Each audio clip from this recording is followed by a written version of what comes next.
Hey guys, welcome back to the channel. This is part 1 of What If Naruto Was Trained by Batman. If you guys enjoy this what if, then comment, like and subscribe. Let's go. Also, the video goal is 10 likes, so let me know that you're interested in the series and you want the next part. Then go ahead and check out the other what ifs in the channel. Before we start, please do support for more awesome content. Don't forget to subscribe and leave. Also share the video with your friends and link in the description. So let's go.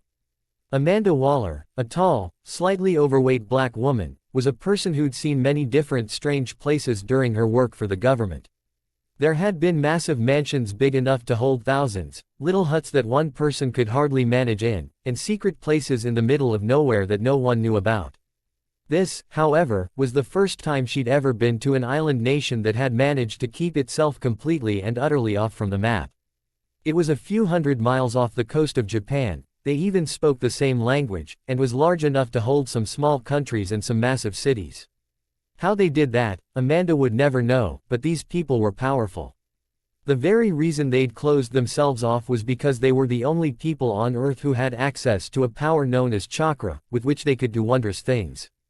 Wondrous things they wanted no one else to know about, so they stayed alone in a ninja-like, Japanese-influenced lifestyle. Barely any tech, but they still had all that they needed. They called themselves the Great Ninja Nations. She was walking to the Hokage's office now. He was the leader of the village and the most power ninja for miles. It was going to be interesting to meet him, as Amanda was here to talk about the state of their American relations. Before she could get there, a sound got her attention. It was the sound of some child screaming in Japanese for help. She spoke the language very well, and some others who seemed to be attacking him. Amanda turned to see a group of people in an alley surrounding a blonde-haired child, throwing things at him and hitting him. While not the most compassionate person in the world, Amanda still wasn't one to just let people beat a child who appeared no older than 8. She took her pistol out of its holster and pointed it at the assailants, who appeared to be ninjas in their 20s, and fired a shot just above their heads. They all turned to see who'd fired at them. "You know where I'm from. Assaulting a child is crime," Amanda began in her best Japanese. "Am I correct in assuming it's the same here?" One of the ninjas turned to the boy, who had spiking blonde hair and whisker marks on his cheeks, and kicked him. "This isn't a child, it's a demon, woman. What makes you think you can come in here and fire that thing at us?" Amanda smirked and pulled out a scroll and showed it to them, then started to say in a commanding voice, "This is an official honored guest pass to be in your country. It means that I can do whatever the hell I want and only answer to your Hokage. Now, step away from the child before I start to get angry." Looks of fear covered all of their faces. It was a very bad idea to attack an honored guest, as the punishment for doing so was death. In a flash, they all ran from the boy, leaving him on the ground crying. Amanda shook her head at the fleeing ninja. What a bunch of spineless weasels. Now, let's go see about this demon of theirs.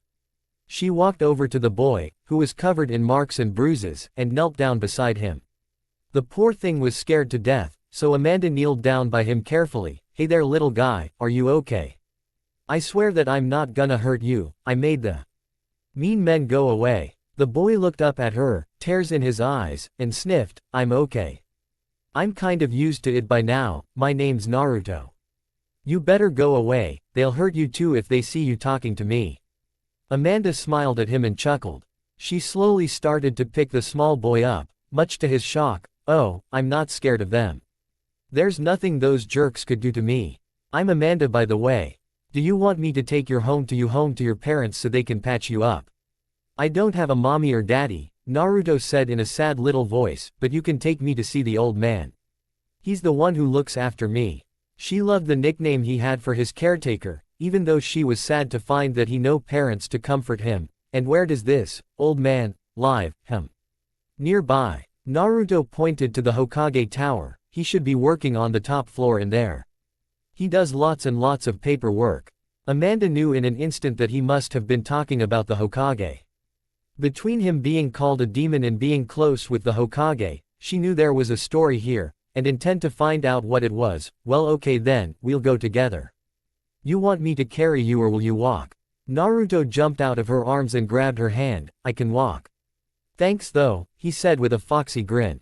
My, your mood changed very quickly," Amanda noted, finding his mood infectious. Naruto shrugged, not really thinking much of it. If I stay happy, the pain doesn't hurt so much. Are you from the hidden cloud? The only people I've seen with skin like yours are from there. Amanda figured that was where most of the African American population of this nation must be. No sweetie, I'm from a place called America. Would you like me to tell you about it? Naruto nodded vigorously, and the rest of their walk was spent with her telling him about Far Nation. He was such a pleasant little one. How could anyone possibly think he was a demon? Hiruzen Sarutobi, the Hidden Leaf's third Hokage, was sitting in his office waiting for Amanda Waller, who was now about 15 minutes late, and looking up at the picture of the Hokages who'd come before him. There was his senseis, the amazingly powerful legends that were the first and second Hokages, and the fourth Hokage, the shinobi whose life had been cut far too short in order to protect his village.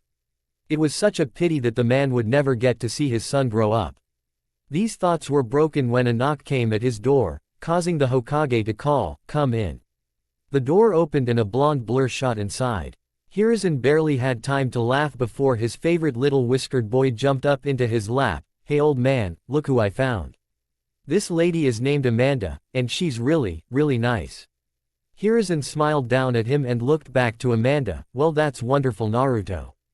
It's nice to see you getting so well acquainted with our guest. Nice to finally meet you, Ms. Walker, and thank you for being kind to my little friend here. He gets into some trouble from time to time." Amanda could tell in an instant how close the two of them were, but had other things on her mind. "I don't think that there's any trouble that he could have gotten into that would warrant the way some of your ninjas were treating him. He'd already seen the bruises on Naruto, so another beating had been exactly what Hiruzen was afraid of. Naruto, were the other ninjas being cruel to you again?" Naruto cringed and nodded. "How bad was it?" "The marks don't look too bad, but you heal quickly." "I've had better and I've had worse," Naruto said. It was an honest answer. Hiruzen sighed, but kept a smile on his face to comfort Naruto. "Why don't you go take these scrolls and read for a little bit in the other room? Get a start on your ninja training. If you get far enough, I'll treat you to some ramen, okay?" Naruto suddenly beamed and grabbed the scrolls, running right to the other room. Hiruzen let himself frown now and turned to Amanda. "I'm sorry that you had to see that. Some of the people of my village are unable to tell the difference between a scroll and its contents. You know, I have to ask, what in the hell did that kid do to deserve something like this?" Amanda asked, as this was a matter she refused to drop. Hiruzen got out his pipe and lit it, knowing that there was a stressful conversation ahead. "Ever heard of a tailed beast known as the Kyuubi?" Amanda had done her research about this place, so the name was familiar. She went through everything that she'd memorized. The Kyuubi, an incredibly powerful creature composed entirely of what you call chakra. It's famous for how incredibly powerful its attacks are. The last known attack was on your village 8 years ago on October 10th. It was killed by your fourth Hokage, at the cost of his life. "It wasn't killed," Hiruzen said, surprising Amanda. "You can't kill something like that." He knew that there was no way for us to stop this beast, so he sealed it away instead, inside a newborn. "You're a smart woman, so I'm gonna guess you know where I'm going with this." Amanda felt quite a twinge of sympathy for the boy at the tragic tale. Clearly the newborn had been Naruto. Wait, so Naruto got this thing sealed inside of him, right? Hiruzen nodded, with a puff of his pipe. "All right, that must be why they all hate him. Easy to take your anger out on a boy who can't defend himself, especially when he has the object of your anger inside of him." Hiruzen could tell he wasn't going to have to say much more. His parents died on the night of the attack, so that really didn't help the situation. Amanda looked up at the picture of the fourth on the wall, noting his spiky blonde hair and blue eyes. "I wonder how that could have happened." Hiruzen put a finger to his mouth, as if to say, "I get the point, no need to go any farther," and that is how the last 8 years have gone. As hard as I've tried to protect him, it's proven more than impossible. There's just not enough manpower available for to give Naruto a constant guard, not that anyone I could spare would take that job. I only pray that him joining the academy will maybe help the situation in some way. Maybe make him strong enough to defend himself. Having been around the block enough times, Amanda knew that Hiruzen was too close to the situation to see there was just no life here for Naruto. These villagers would never let him become a ninja, and even if he did manage to make it, there was no way they'd let him live up to his full potential. There must be a better solution for the boy. At first she thought about taking him back to her government, but that was the right answer either. Naruto deserved better than to have the military forcing him to train day in and day out to be nothing more than a weapon. He deserved better than that. There was one other solution, but it was rather insane. Still, it might be the only way that Naruto could get the life that he deserved. During the meeting with your council, will we be doing anything other than bullshit politics? I mean, is there any way we could just skip all that and talk about something else? Amanda asked, still thinking very hard. Hiruzen loved the way she'd referred to the council meeting. Honestly, it's all just a bunch of formalities. Nothing really changed, this is just a goodwill visit. Did you have something in mind? Amanda tapped her fingers on her knee. I think that I might have a way to give a Naruto the happy little life that he deserves, if your council is willing to part with him. You want us to give away Naruto.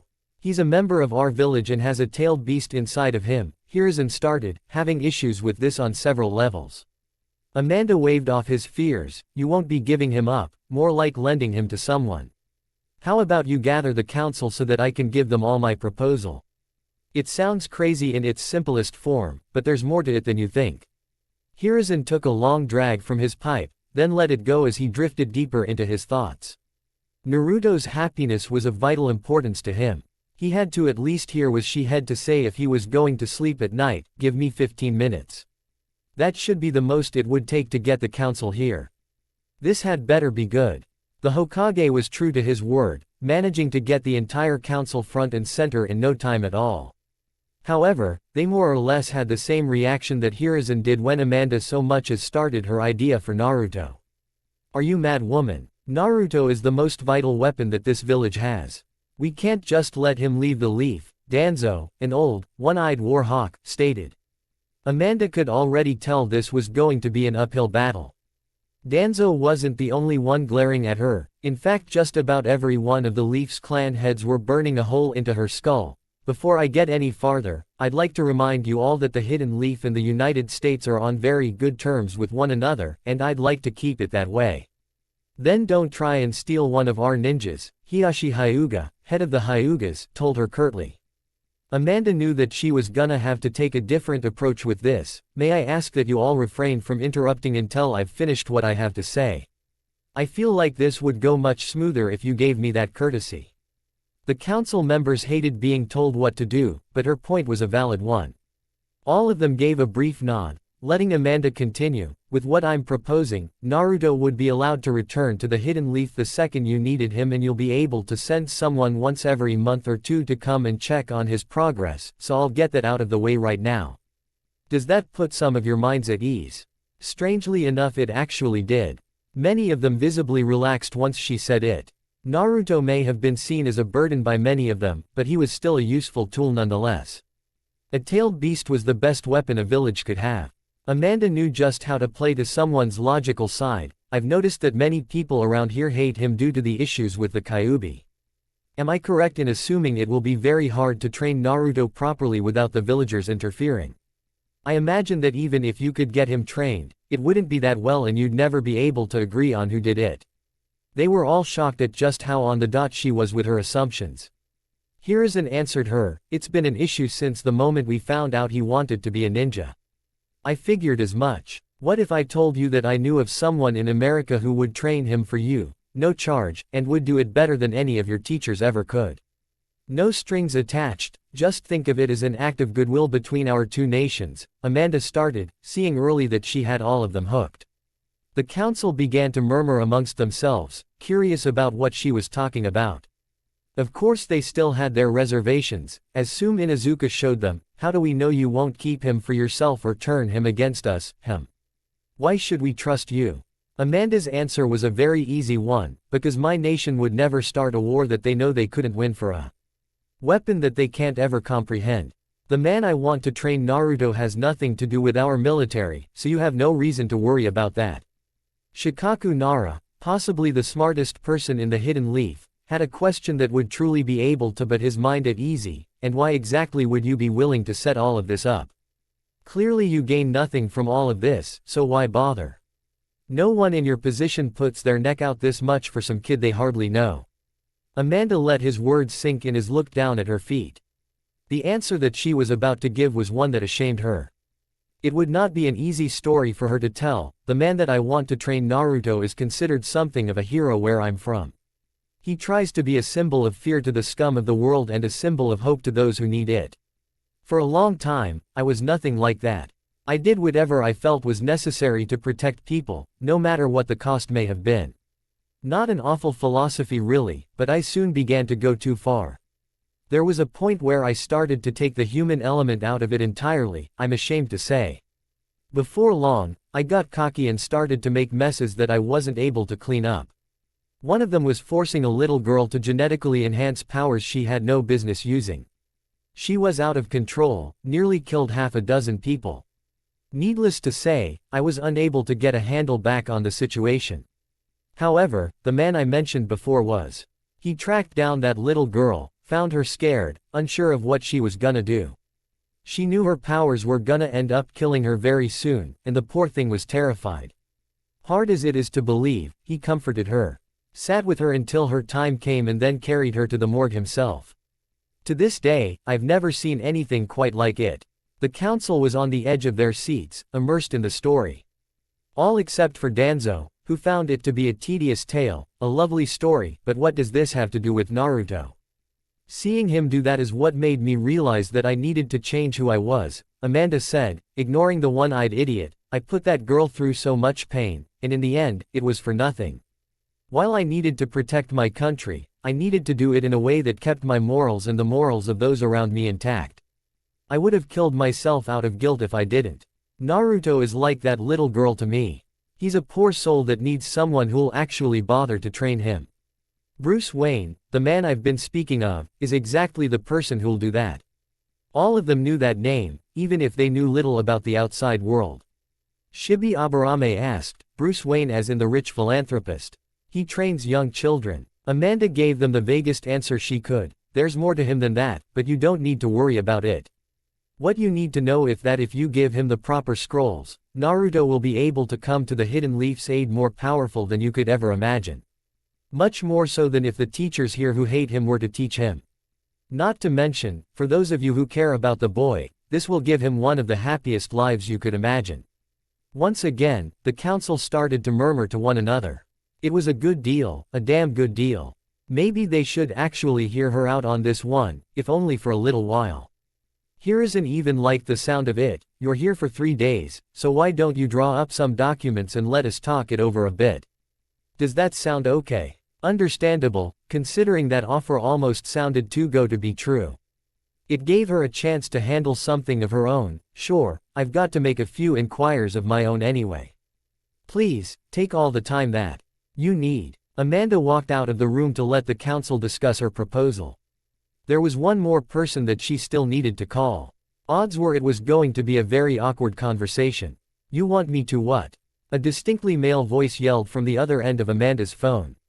It was the voice of someone that she hoped considered her a friend, one Bruce Wayne. He was more than a little upset. Amanda had just told him about her little plan with Naruto. Needless to say, she had some explaining to do. Bruce, you're just like the council, you won't even let me explain myself. Bruce didn't care about what she said about the council. You suggested I adopt a kid without so much as talking to me first. Amanda knew that he had every right to be upset here. There's more to it than that. Didn't you hear what I said about this Naruto kid? His life has been absolute shit. You adopted Dick when you felt he needed help, why not this one? So what? I'm just supposed to adopt every single kid that has a hard life. For God's sake, Amanda, Dick was different. I was too close to that situation, I couldn't bring myself to turn him away. Bruce told her, referring to his surrogate son Dick Grayson, the one-time flying trapeze artist whose parents had been killed when they refused to pay the infamous mob boss Tony Zuko protection money. Bruce had been the one who'd brought the son of a bitch to justice, as that was his job. Bruce Wayne was the name he used during the day, but at night, he became the shining beacon of hope for Gotham, the legendary Batman. After the death of his parents when he was very young, Bruce's life had fallen apart. Despite the fact that he was still filthy rich, he was beyond unhappy. His parents' murderer may have been found, but that didn't help him either. After a few years of being completely miserable, Bruce decided that he was going to do something about it. He'd seen his father, Thomas Wayne, work so hard to try and save Gotham from the chasm it had fallen into. It became Bruce's life goal to save Gotham, to become a symbol to people who were forced to cower in fear. That, however, required training. Bruce trained for years around the world to become the most powerful hero that he could be, training with people who would be called heroes and villains alike. His martial arts abilities were second to none, he was one of the smartest people in the world, and he had technology that would make any scientist jealous. His little trip turned him into one of the most dangerous people in the world. However, whether or not he had it in him to raise another kid remained to be seen. Honestly, Amanda, how can you just call someone up and tell them to adopt some child that they don't even know? Bruce, this isn't just some kid. Amanda yelled, really needing to get this point across. I'm terrified that this is gonna 10 times worse than Ace ever was. I can't just stand by and let it happen. Bruce cringed at the very mention of Ace. Ace had been the little girl who Amanda had mentioned to the council before. He'd done his best to try and save her, but her powers were just too much for her body to handle. She'd died in her arms. How could something be worse than what happened with Ace? This conversation was really starting to drain Amanda, but she still kept going. This kid has an incredibly powerful demon thing sealed inside of him and he doesn't even know it. The people of this village see him as nothing more than the monster that had destroyed so many of their lives. If this keeps up, he could very well end up snapping and hundreds of thousands will die. Naruto's life will amount to nothing more than proving the assholes who tortured him right. Please, just let me send you his file. If you can look it over and honestly say that you feel nothing for this kid, then I'll leave it be. Bruce supposed he could at least do that. Fine, send me the damn file. I guess that I can give it a quick one over. Send it to me as soon as you can. Amanda was cheering internally at her victory. I had the whole thing scanned before I called you, you'll have it in a couple of minutes. Trust me, you aren't going to regret this. Even I can't believe what all this kid's been though. What in the Sam hell? Bruce muttered, as he looked over Naruto's file on the Batcomputer, the most advanced computer on the face of the earth. Alfred, his loyal butler, the man who raised him after his parents died and his closest friend, was standing right behind him and looked at the screen over his shoulder. What's the matter, Master Bruce? Something strange in the young boy's file. Bruce shook his head, typing in something on the keys. No, I haven't read it yet. The computer can't seem to translate all of it.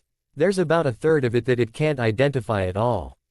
Alfred squinted as he looked at the symbols the computer was trying to identify. Oh, that would be because some of it is in a very ancient form of Japanese that's no longer traditionally used.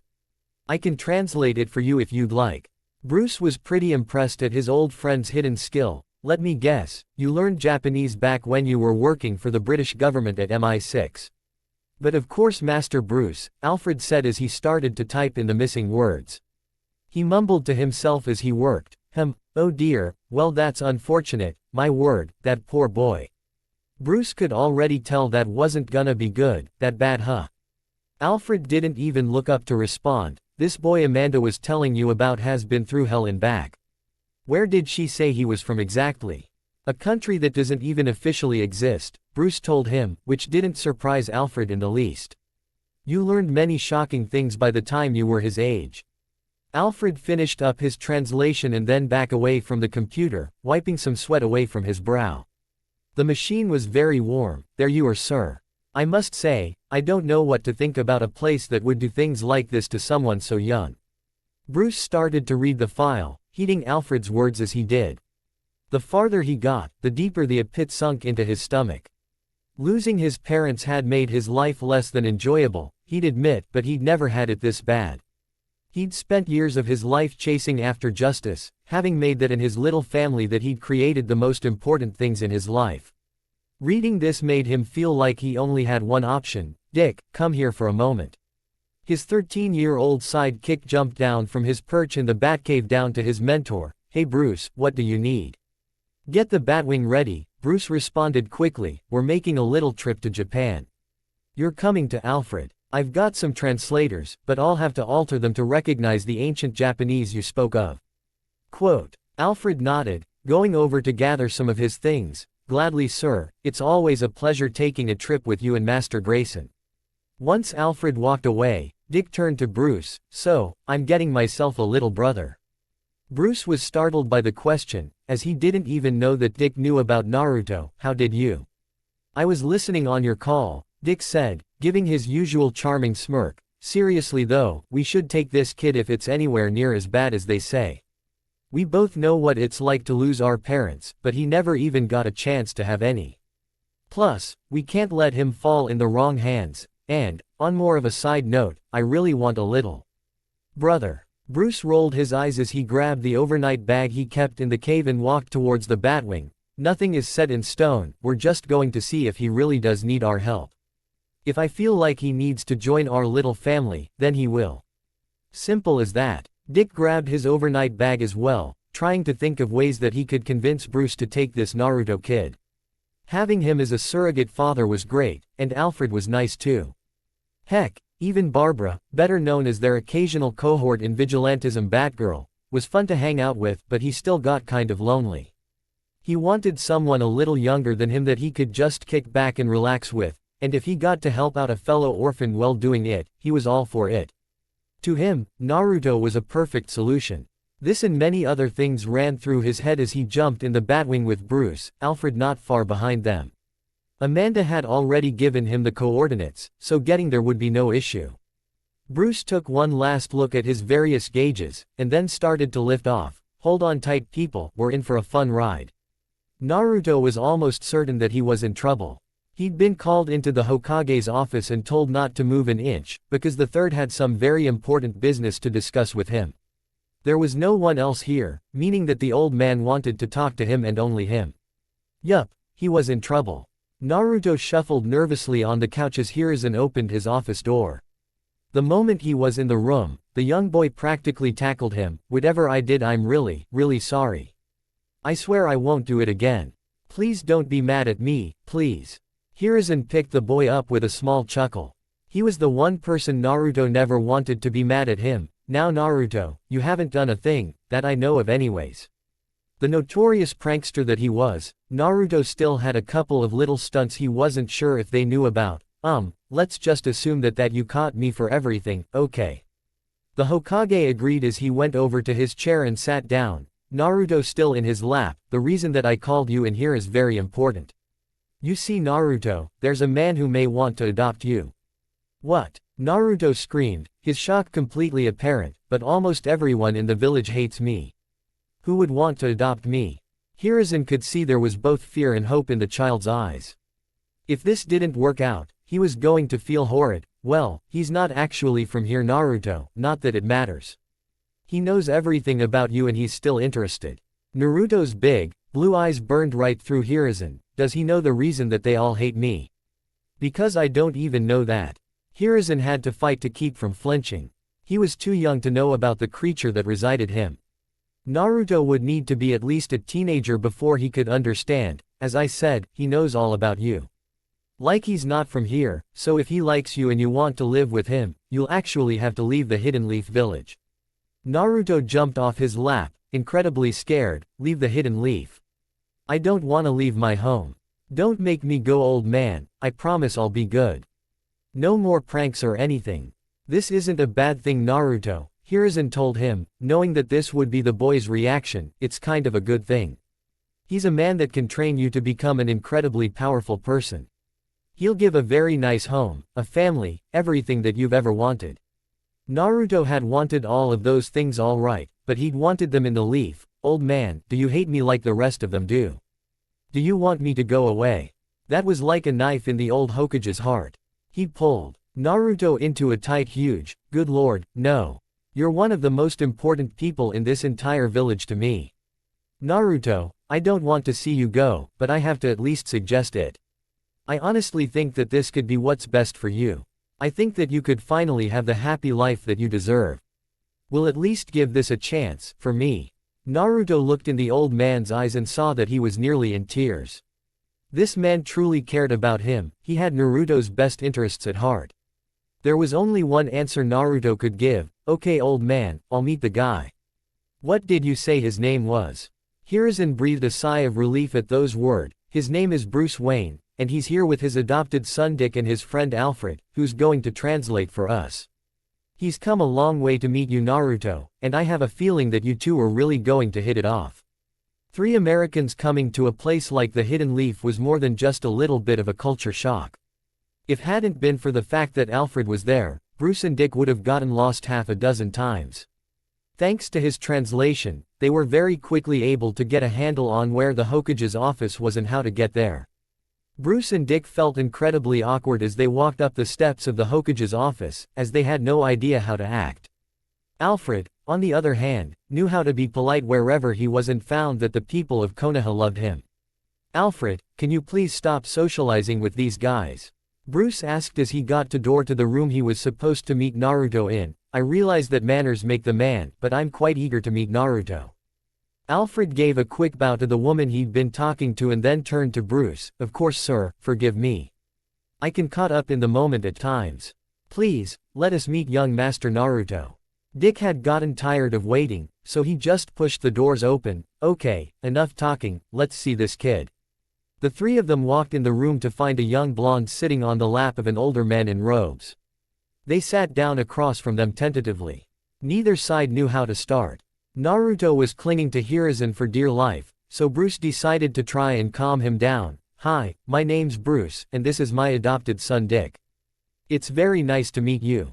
Naruto watched him put his hand out as Alfred started to translate. The young boy nervously shook it, and then said in Japanese, "My name's Naruto, it's nice to meet you too. The old man says that you want to adopt me." Alfred relayed the message, causing Bruce to respond, "We think that we might want to, yeah. We just want to know a little more about you. Would you maybe answer some questions for me?" Naruto listened to Alfred and then nodded, still unsure of how to feel. "I guess that'd be okay." Dick had the first question. "I heard that you like to pull pranks. Is that true?" Naruto nodded once more, and Dick smirked mischievously. "Great, I'll have a partner in crime." "Haha, awesome," Naruto replied, starting to let more of his personality shine through. Bruce was glad to see him smile, and started to ask a question of his own. "What do you want like to eat?" Naruto only need a second to answer. "Ramen. It's the best food ever." That had the whole group laughing, and the air in the room started to lighten up a bit. From that point on, the meeting was much calmer. Naruto learned a little about America and was surprised to find out that Bruce was very wealthy. Bruce learned a little about the Hidden Leaf and hated to have to hear about the abuse that Naruto had suffered over the years. It was great for everyone. Bruce liked the young boy so much, he was almost certain that he wanted to adopt him. There was just one more question that he needed to ask. "What do you want to be when you get older Naruto?" Bruce asked, certain that this question would let him make or break his decision. Naruto gave him a determined look and then started to say, "I want to be a super awesome ninja so that I can prove to the whole village that I'm not bad. Everybody seems to think that I'm evil or something, but I'm not. If can get strong and protect them, then I can prove that I'm good and they won't hate me anymore." Everyone in the room heard that answer and slowly started to blink at it. Bruce was the first one to speak. "So these people are mean to you, and instead of being mad at them, you want to protect them." Naruto could see that he got it. "Yeah, if I try to hurt them, then I'd just be proving them right. I'm not stupid enough to do that." Alfred had to keep himself from the laughing as he translated. Once Bruce and Dick heard the words, they both looked at each other with the same feeling in their eyes. They knew that this kid needed to come to Gotham with them. Hell, he was just like Gotham in Bruce's eyes.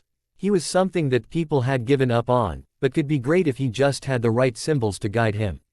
For Bruce, this was a no-brainer. "Naruto, you have no idea how smart you are for saying something like that. We'd really like you to come home with us, if you want to of course. We'll give you home, food, a family, and I swear on my parents' grave, I'll make you the great ninja hero that you've always wanted to be. It'll be a lot of hard work, but a boy like you should have no trouble achieve your dream." Naruto heard this, from Alfred of course, and started to recede a little bit. Everything that he was offering him sounded amazing, but the leaf was his home. Hiruzen could see his nervousness, and leaned down to whisper, "He's offering you everything that you've wanted Naruto. I'm not going to tell you to go, but, as much as I'd want you stay, I think this might be what's best for you." Naruto could see how painful it was for him to say this, so he wouldn't tell him to go if he really didn't think it was best for him. He turned to Bruce and the others and asked, "You're not lying to me, are you? You really want me to come and live with you guys?" Bruce knew this boy had been hurt many a time, so his fears were perfectly natural. "We want to be a family to you, Naruto. I promise, we'll make you as happy as we possibly can. Just come with us and we'll show you." Naruto got off from Hiruzen's lap and walked towards Bruce. He looked up at Bruce and asked, Can I call you Dad?" Bruce was a little startled by the request, and was even more startled by tears in his eyes. Dick had never asked to do this, but then again Dick had a father before. He looked to Dick, who smiled and nodded, and then to Alfred, who'd translated the requested, and he seemed to think it was a good idea. A second later he looked back to Naruto. "If that's what you want, then yes, you can call me Dad." Naruto suddenly threw himself at the man in Bruce and started to hug him, tears streaming down his face. "Thank you, thank you, thank you." Bruce was a little touched by the action, and started to hug him back. Dick came by his side and put a hand on his shoulder. "Just think of me like your big brother, okay?" Alfred translated, adding in, "And I'll be a part of your family as well. It's an honor to have you join us, Master Naruto." Hiruzen wiped a small tear away from his eye, both overjoyed to see Naruto get what he dreamed of, and sad to know that he was leaving. He got up and walked to door, calling to his secretary, "Get me the proper paperwork to complete Naruto's adoption. Our little friend has finally found a home." While it might have happened thousands of times a day in the normal world, getting into a giant hunk of metal and soaring into the air like some giant bird was startling to someone from the hidden leaf. Naruto was in one of the two back seats of the Batwing along with Dick. Alfred and Bruce were sitting in the front. He was looking out the window at water below in fear, a natural reaction all things considered. Alfred figured now would be a good time to give the boy a little something. He turned to him and said in Japanese, "I've got a little something from Amanda for you. It's something that you put in your ear and it'll translate English so that you can understand it, even with you using the old form of Japanese.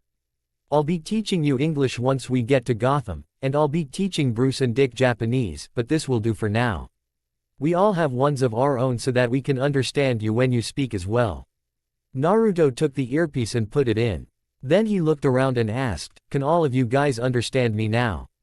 The earpieces translated Naruto's words, and Bruce responded, "Yup, we got every word." "So, are you excited to be going to Gotham?" "Yeah, but I'm kind scared too. I don't know anyone there but you guys. I don't even speak the same language," Naruto responded, holding on to his bag of belongings tightly. There wasn't a whole lot of things that Naruto had that he felt he needed to bring. A few small gifts that Hiruzen had given him over the years, some kunai that he'd gotten from the ninjas who were kind to him, things like that. Bruce had promised to get him new clothes already, so that was going to be taken care of when they got back. Dick knew how scary it was to be moving to a new place, so he tried to reassure Naruto, "Don't worry bro, Gotham is great, for the most part. There's tons of people that I can't wait for you to meet. Barbara is just gonna love you." Naruto looked over at Dick, glad to have him as his new brother. "Thanks, bro." Bruce loved that little bit he'd added at the end. He figured he should get to some of the more serious things, at least for a little while. "So Naruto, I'm gonna wanna start training you as soon as I can once we get home. Hiruzen gave me lots of scrolls to start teaching you stuff, and he said that the first thing I should teach you is shadow clones.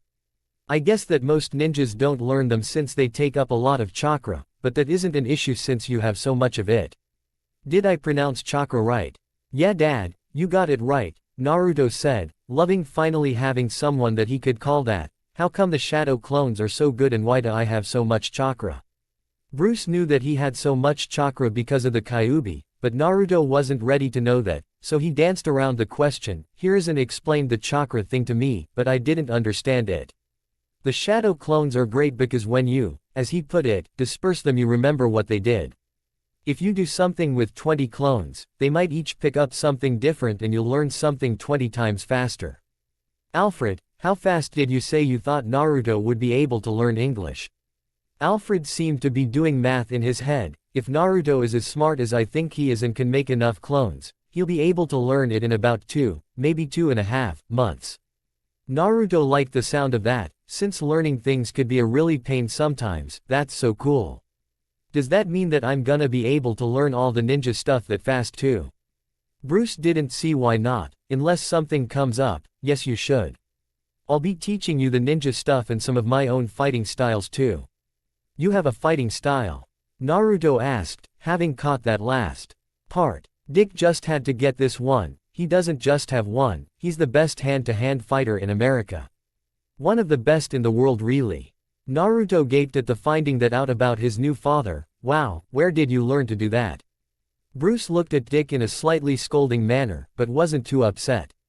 He was going to have to tell Naruto about the whole Batman thing before long, but he wanted to ease the boy into it. I traveled around the world, learning everything that I could. My parents died when I was very young, and it was a very bad time for me. My dad had tried hard to be a good man, and, sort of like you, wanted to prove that Gotham was a good place. I became a hero so that I could do that.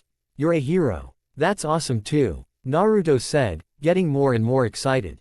His dad was sounding like a real badass. Bruce decided that this was a conversation that needed to wait, as it would be easier to explain later. I think I'll explain all of this when we get home. It'll be easier there. Do you want to start eating that ramen you brought with you? You don't want it to get cold. Naruto pulled up the ramen that was in his lap and smelled it. It was just as delectably smelling as always. He saw the small paper attached to it and read it for what must have been the 100th time. Naruto, we're really going to miss having you in the Hidden Leaf, but we're glad to know that you finally have a family to call your own. Thanks for all the fun time you gave us at Ichiraku's. To us, you'll always be that grateful little boy who came to our stand thin as a piece of paper. We'll always remember you, Ayame and Kyuki. A sad smile graced Naruto's face as he read it once again. They were the only people in the village who'd been willing to feed them. Quite simply, they were some of the best people in the Leaf. There's some people back home that I really wish I didn't have to leave. Not all of them were bad, you know. If it's any consolation, I spoke to them before we left and they gave me the recipe. I'll be able to make you it whenever you like, Alfred said, knowing that this must not have been easy for the boy. Naruto took off the top of the container and got out his chopsticks. That's nice, but it just won't be the same. No offense. Alfred noted his eating utensils. Not at all, my boy, I understand. Would you like me to teach you how to use a fork someday? Might help you integrate a little better if you did. Nah, Naruto said, digging into his food. I wanna keep some of the stuff from the Hidden Leaf. Can't forget my home entirely. None of them could really fault him for that. The rest of the plane ride went more or less the same way, that is until Naruto fell asleep. He'd had a very big day, and he needed some time to rest. Luckily, the seats in the Batwing were very comfortable. His dreams were filled with hopes for his new home, as well as those he'd miss from the home he'd left. It was one of the most peaceful sleeps he'd had in a long time. When Naruto awoke, he found himself lying on a couch in a very elegant living room. Various forms of art lined the walls, nice vases were on the tables, the whole 9 yards. He jumped off from the sofa and looked around the room. Dad really is rich. This is the nicest house I've ever been in. Well, thank you, Bruce said, coming up behind Naruto, but it's just for show really. When you're a businessman like me, you need to keep up appearances. Naruto gave him a confused glance, still unsure what his new father did for a living. I thought that you said you were a hero or something. Bruce could see that it was time to get a little deeper into that. Well, officially I'm the owner of the long-running, multi-billion-dollar company. However, I don't really do much of that myself. I've got far more important things to attend to. Protecting Gotham City is my #1 priority. How do you protect Gotham City?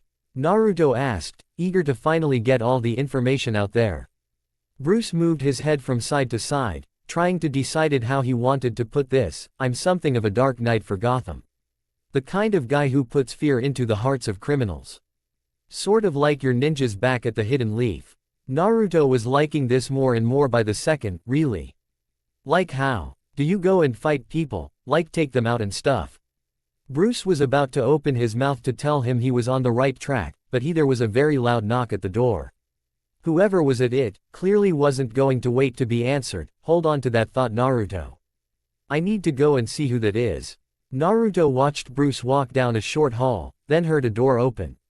The voice of a young woman came from the hall, where, while he had no idea who that was, Naruto could tell that Bruce trusted her, because he said, "He's in the living room," but the next thing Naruto knew, a girl with red hair bolted in front of him.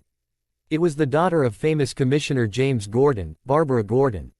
She seemed very psyched to meet Naruto. "Oh my gosh, you're even cuter than Bruce said you were on the phone. I just love your little whiskers, they're so darn adorable." She started to rub her finger across them, and Naruto couldn't keep himself from giggling. "Hey, stop that. It tickles." "I have no idea what you said," Barbara said, as she had no translator in her ear like the rest of them. Bruce took a translator out of his pocket and tossed it to her. "Here, put this on. If you'd let me finish, I would have told you that Naruto only speaks Japanese. We'll be teaching him English very shortly and Dick and I will try to learn to speak his language." Barbara put it in and then turned back to Naruto. "Sorry about that. My name's Barbara, I'm friends with Bruce and Dick. I was hoping that you and I could be friends too. How does that sound?" Naruto didn't know her as well as he knew Bruce and Dick yet, but she seemed nice enough. "I guess that we could try that. I'm Naruto, and Bruce is gonna be my new dad. Dick's gonna be my new big brother too. Did you know that my dad's a hero?" "Why yes, I did. In fact, I even help him with it sometimes," Barbara responded, then quickly looked like she'd remembered something. "Oh crap, that's actually why I came over here. Bruce, there's something that we need to talk about. I overheard my dad saying something that I think you might be interested in." At this point Alfred and Dick had come into the room, which was good, because Naruto needed some questions answered. "Her dad." "Who's your dad?" "Oh, he's the police commissioner, which is like the leader of law enforcement here," Dick explained. Barbara quickly told Bruce, "That guy who's been running Arkham Asylum, I think his name is Jonathan Crane, he's up to something." Bruce frowned at the very mention of Arkham. It was an asylum for Gotham's most criminally insane, which Gotham had plenty of, but it was as porous as a teapot. Criminals escaped from there left and right, and it hadn't gotten any better since the Strange Drive. Jonathan Crane had taken over. There was just something unsettling about being around the man and Bruce didn't trust him. "What's the weirdo up to this time?" "He's got some politicians visiting him at the asylum," Barbara began, spitting out the word politicians with disgust, "and not the honest ones. I'm talking the people that Cobblepot usually work with." Naruto didn't know any of these names. "Who's Crane and Cobblepot?" "I'll explain it to you later." Alfred whispered to him then turned to Bruce. "What do you plan to do, Master Bruce? It's the middle of the day, not really time for your more nocturnal attire, but I'm sure you have a choice." Bruce knew that this was something that he had to attend to as soon as possible. Crane was way too much of a risk the way things stood. "Naruto, would you be alright if I stepped out for a bit? I know that you just got here and I don't want you to think I'm ignoring you." Naruto understood it, as he knew that lots of ninja parents had trouble making time for their kids too. Adults were busy. "It's okay Dad, if you need to go then go. I'll get to see you later though, right? Of course, I'm gonna make time for you just like I do Dick. I'm usually only busy at night, so I'll be home for much of the day. I'll help you start some of your training tomorrow, okay? You need a day to get used to your surroundings anyways." Naruto loved the idea of finally starting his training. "Finally. I'm gonna be a super awesome ninja guy." Bruce was eager to start as well, but he had to attend to something with Barbara first. "Let's get going Barb. You and me are gonna go and see if we can't sneak into the asylum and listen in on their conversation. Maybe get a bug in Crane's office too. Dick, I want you to stay here with Naruto, okay?" "Sure, infiltration missions are kind of boring anyways," Dick said, being rather blunt. That's not to say he didn't enjoy the infiltration missions from time to time, but he just found a good fight far more entertaining.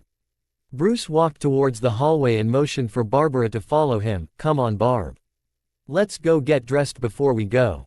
Naruto watched them leave, mainly looking at their clothes. "But they're already dressed, aren't they?" Dick laughed at his ignorance. "Not dressed right for what they're doing. Like Bruce said, it'll all be explained when they get home. You wanna go watch me do some of the tricks I learned in the circus and then we can go play some video games." "What's a video game?" Naruto questioned with a raised eyebrow. Dick laughed and put his arm around him. "Oh my little brother, I've got so much to teach you. Don't get him too absorbed in anything, Tomorrow I start teaching him English, Alfred called as the two young ones ran off to have their fun. Once Bruce and Barbara had left and Dick and Naruto ran off to have their fun, Alfred began to clean the house. He may have been a friend of the family, but he still took his job very seriously. He was in the kitchen at the moment, washing up the counters and doing a little dusting. The house was almost always spotless, and he was the sole reason for that. As Alfred finished with the kitchen and stood back to admire his work, a very disturbing noise came from a few halls away. It sounded like cracking, so his first thought was that Dick and Naruto were breaking something. However, he quickly realized that sound was coming from the front door.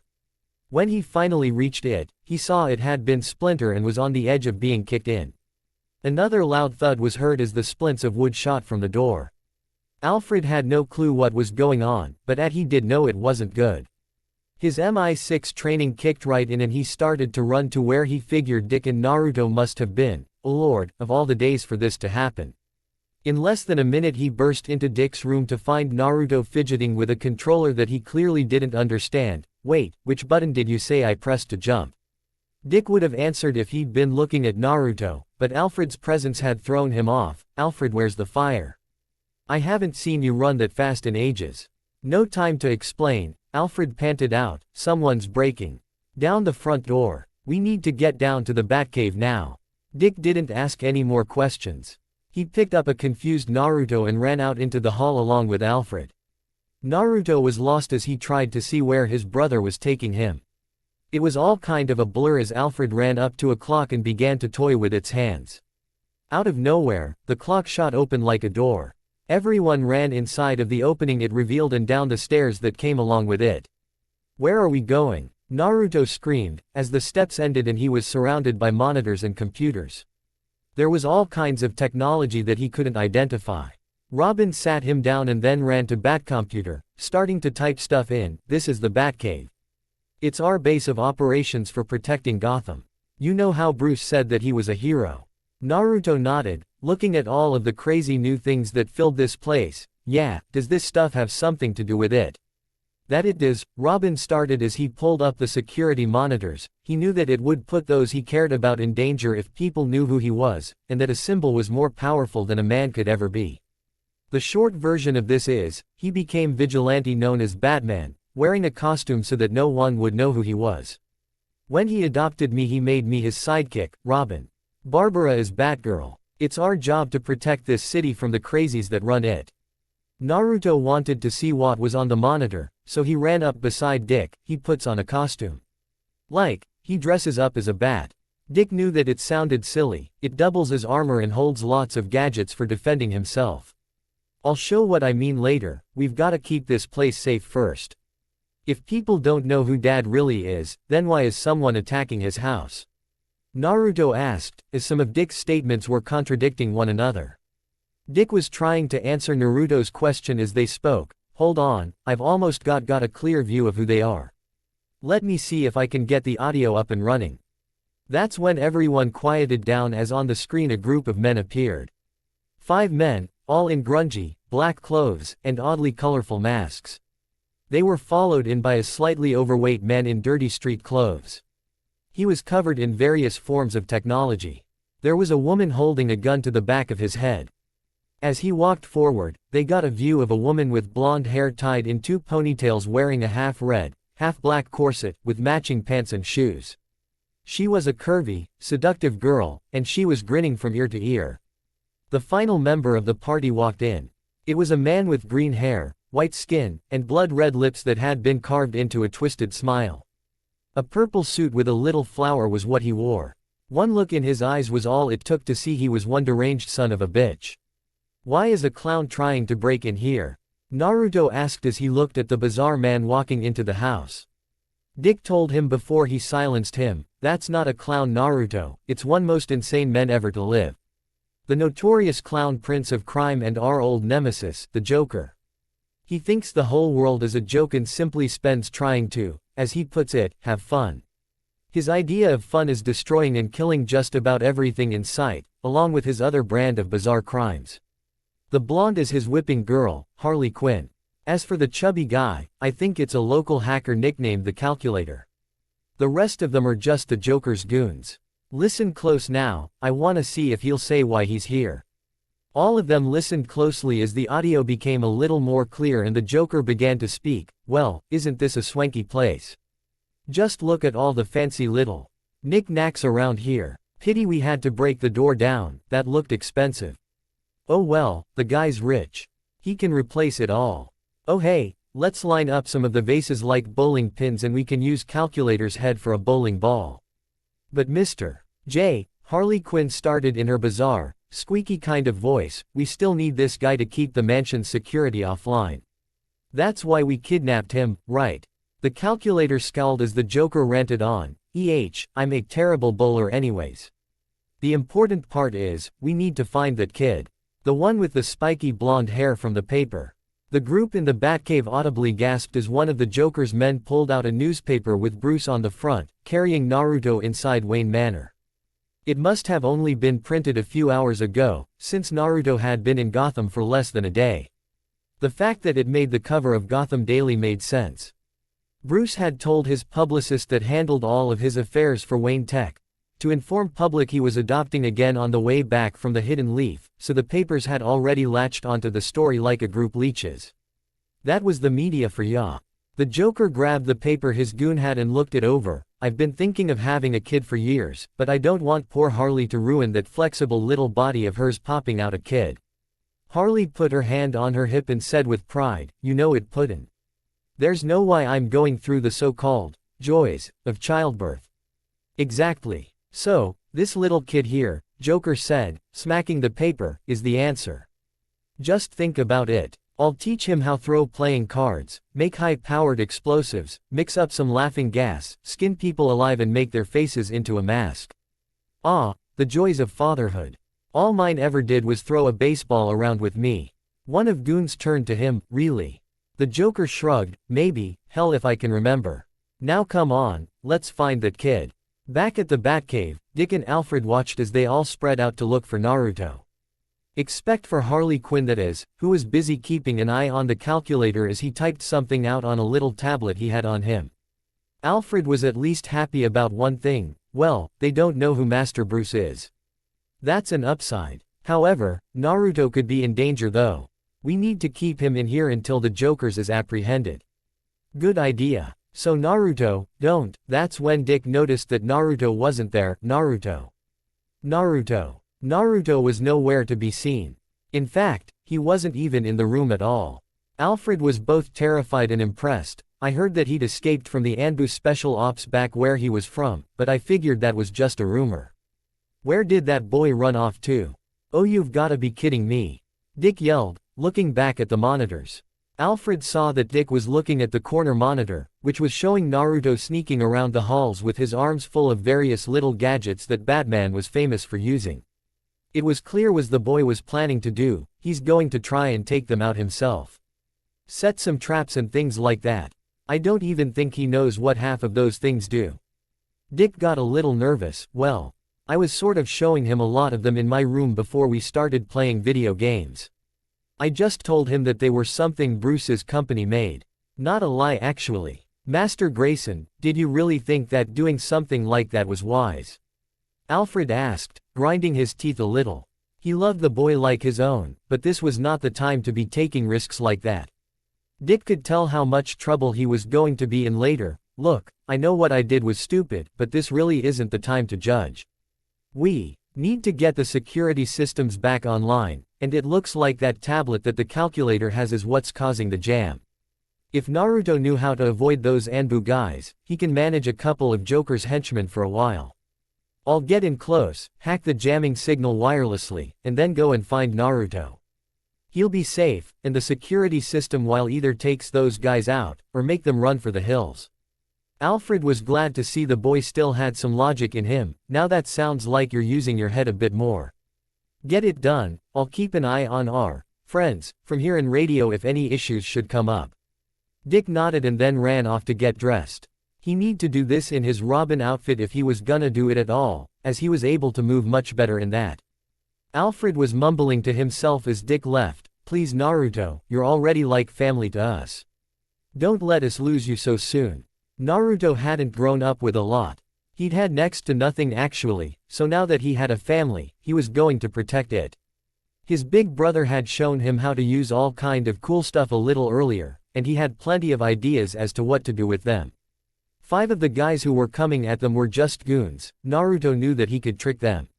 It was finally time to put his pranking skills to use. 2 of Joker's grunts were walking through the house with their handguns at the ready. Of course they wouldn't actually shoot the kid, they just needed the guns to scare him was all. They walking down the hall, chatting each other up.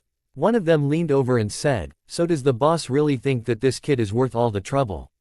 When you kidnap the son of the richest man in Gotham, it's gonna kick up a shitstorm." The other one seemed to be in agreement, "Maybe, but are you really gonna argue with the Joker?" "Hell no," the first one scoffed, "the last guy who did that was strung up by his thumbs." Joker said he wanted to see if his argument could hang in there. The other one shook his head at the antics of his boss.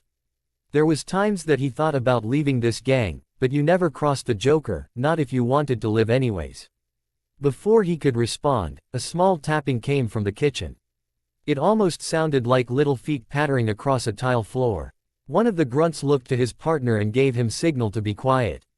They put up their pistols and turned to enter the kitchen. In less than 1 second, they realized their mistake.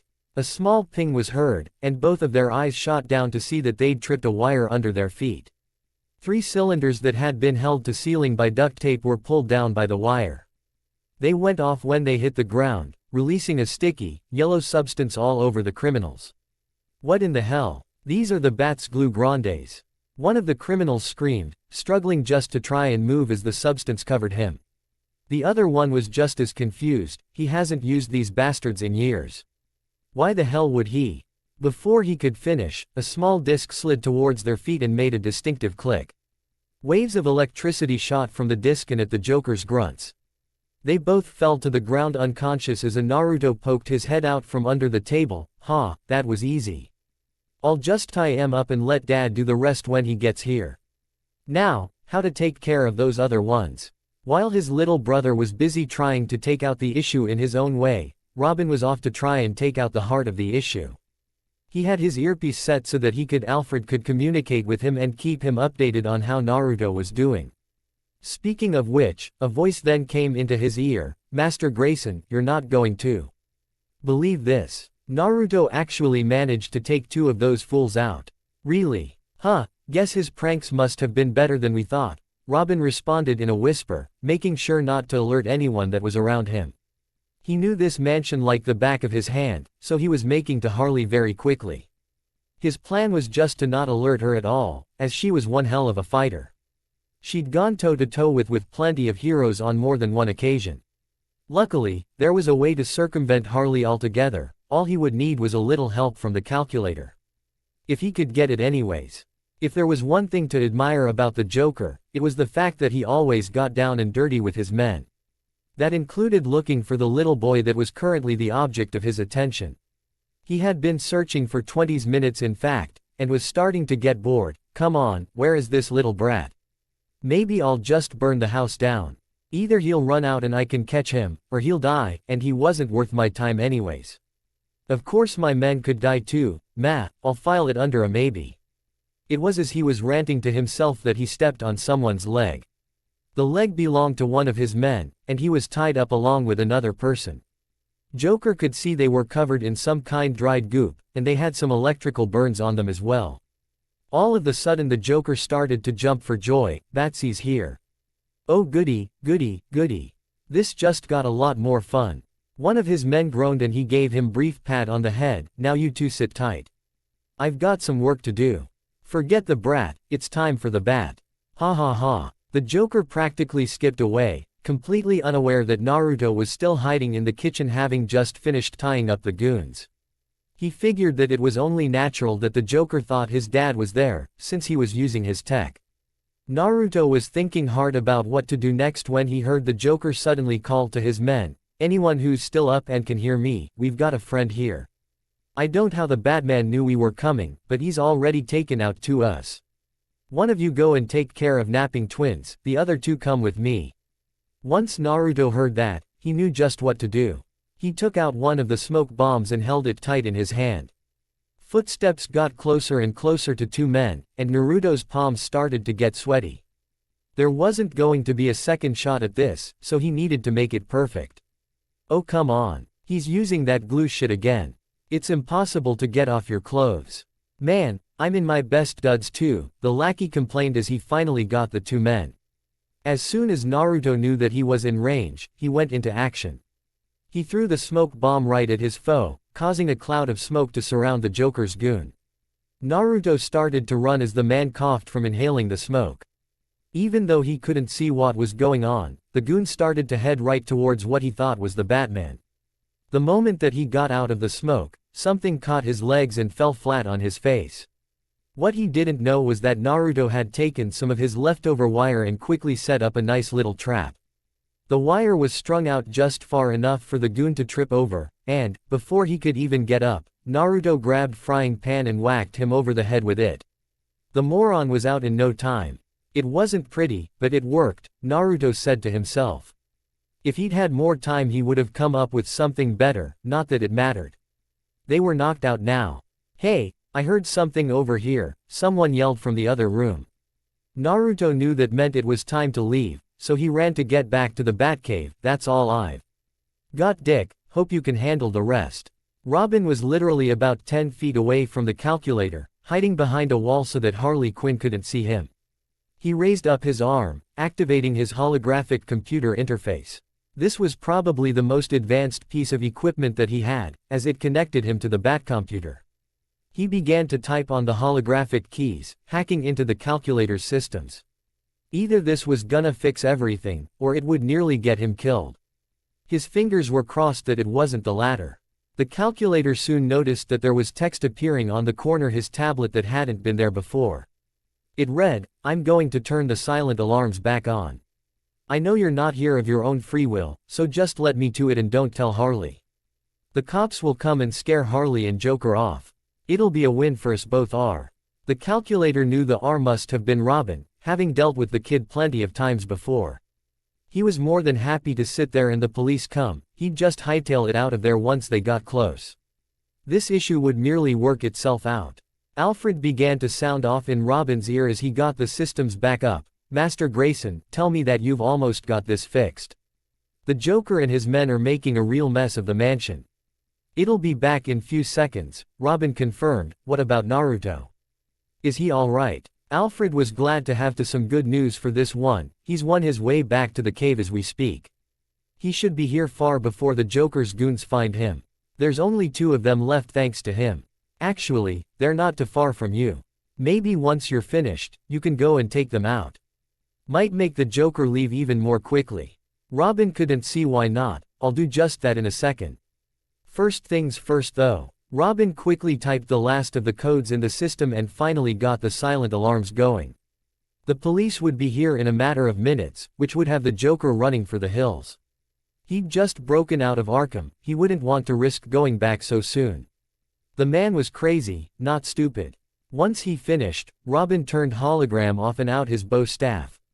It was time to end this little intrusion. Getting chewed out was something that Naruto had gotten used to over the years. The old man, adults, other kids, pretty much everybody liked to yell at him. The only first in this situation was that it was Alfred who was yelling at him. "Master Naruto, I realize that you felt the need to go and prove yourself, or protect us, or something along those lines, but what you just did was incredibly dangerous. Did you not hear us say just how insane the Joker is? He could have killed you." Naruto slumped in his seat. He'd only been back in the cave a few seconds before Alfred tore into him. "But I did good, didn't I? I took out the bad guys."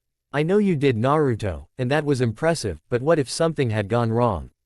Everyone here cares about you very deeply. Can you imagine how we'd feel if something happened to you?" Alfred questioned. That one hurt Naruto. He never wanted to make his new family sad. "I'm sorry, Alfred, I'm still getting used to a lot of this. Most people didn't care when I ran off at my old home." Alfred sighed, knowing that there was some truth to what the boy had said. "That may have been the case there, but here you must do as we ask of you. Please, Naruto, just wait for us to tell you what to do from now on." Naruto nodded glumly and walked over to Alfred. giving him a small hug. "I promise I'll be careful."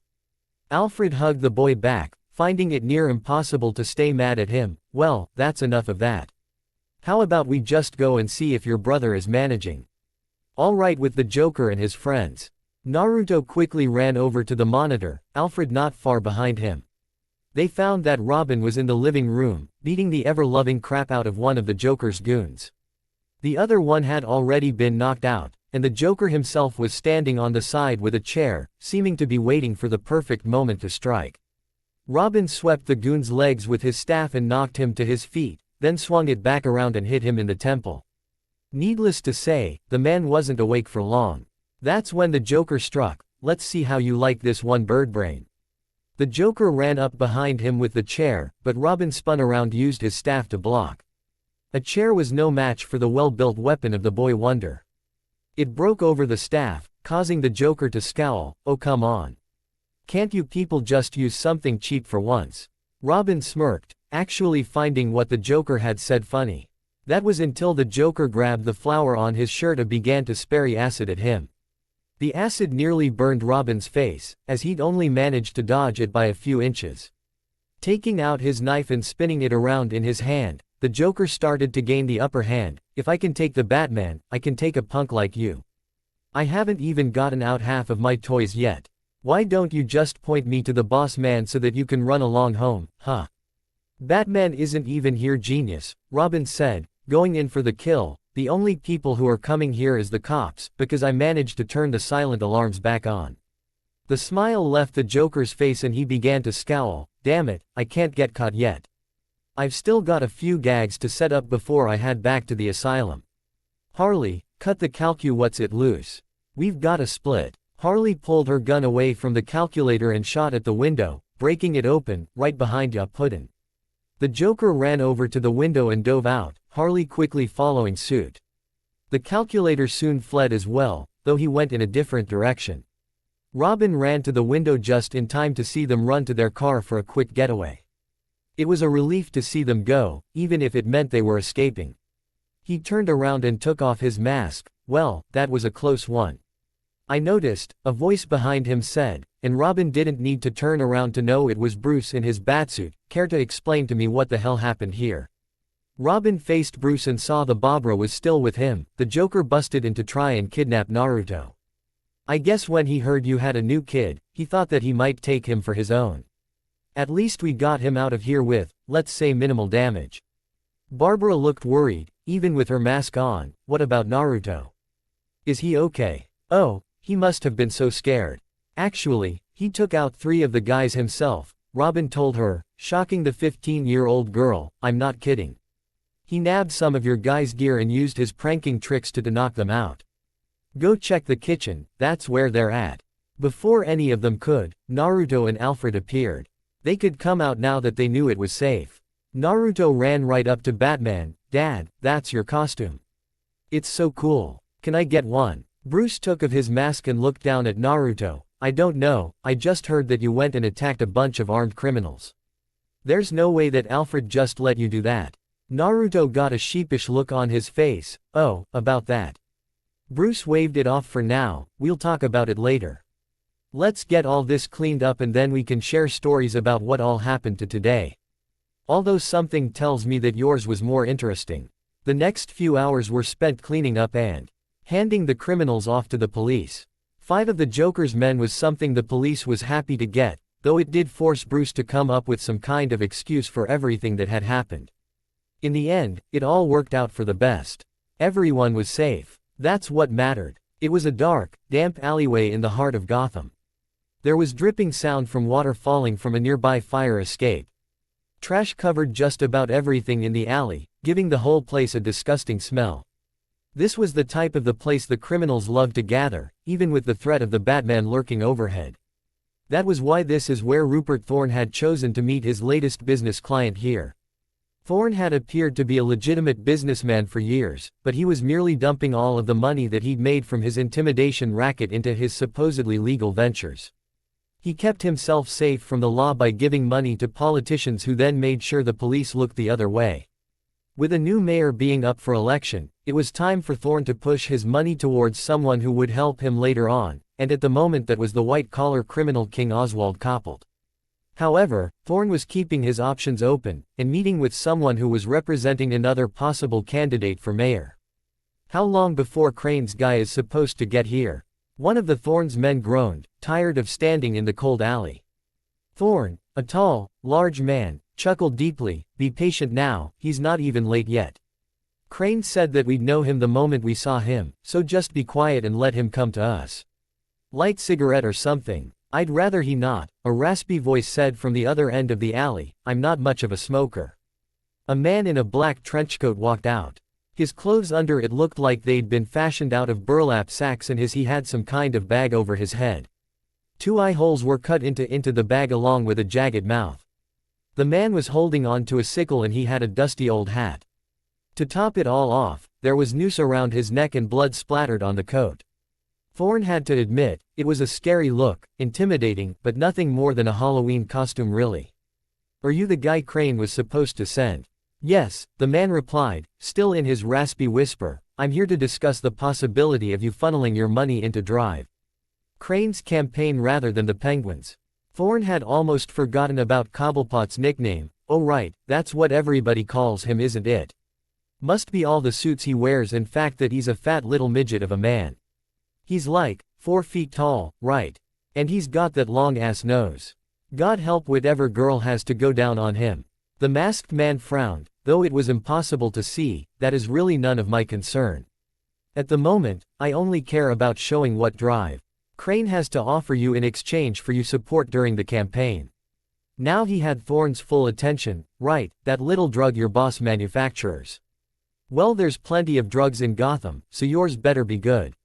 Is it an upper or a downer?" "It's not that kind of drug, mister." "Thorne," the masked man said, taking off his hat and pulling out a yellow capsule, "this is used more for offensive purposes. Did you bring someone you don't care about so I may show how it works?" Thorne motioned to his men who brought over a man who was bound and gagged. "This fella here is an runner for a rival gang.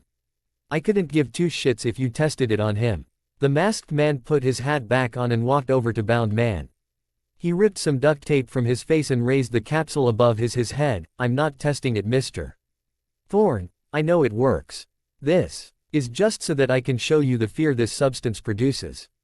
He threw the capsule down the bound man's feet.